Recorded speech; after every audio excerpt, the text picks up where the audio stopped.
एकटेच आहात ना? एकटे जगायला माणसाने घाबरायचं नाही. सूर्यसुद्धा एकटाच उगवतो आणि एकटाच मावळतो. सूर्यासारखं जगायचं, प्रकाश देत.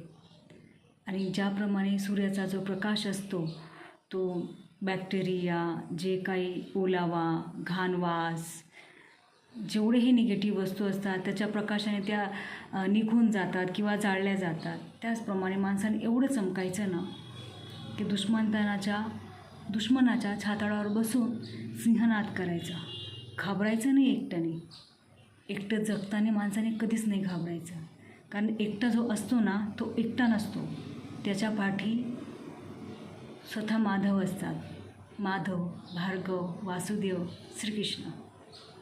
ते श्रीकृष्ण ज्याने महाभारताच्या युद्धामध्ये नक्षत्रांची चाल बदलली होती.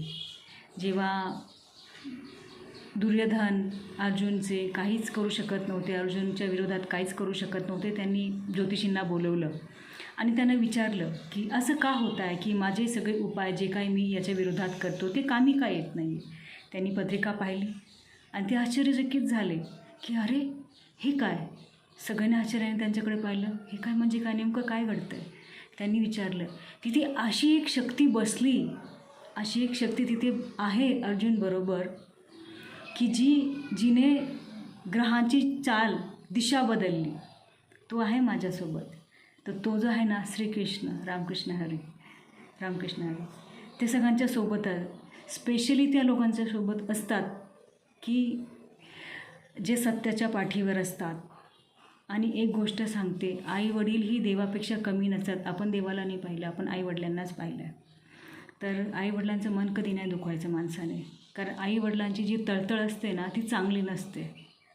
हां, तर देव सगळं काय जाणतो. तुम्ही किती नास्तिकपणाने वागता, तुम्ही किती वाईटपणाने वागता ना, देव सगळे पाहतो.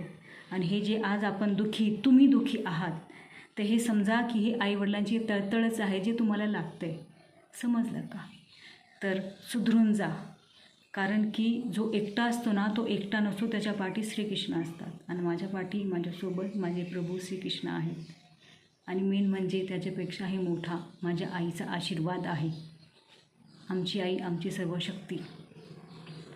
कारण आम्ही आईला कधी दुखावलं नाही. मग आम्ही जे काही आज आहे, छोटे आहेत, काही आहे, जी काही परिस्थिती आहे, आमची आई आमच्यासोबत आहे. आमचे दैवत आमच्यासोबत आहेत. तुम्ही स्वतःला बघा, तुम्ही काय आहेत, काय आहे तुमच्याकडे? काय नाही आहे. 1.5 दमडीच्या पैशावरती तो पैसा जो कधीही निघून जाऊ शकतो, त्या पैशावर एवढा घमंड.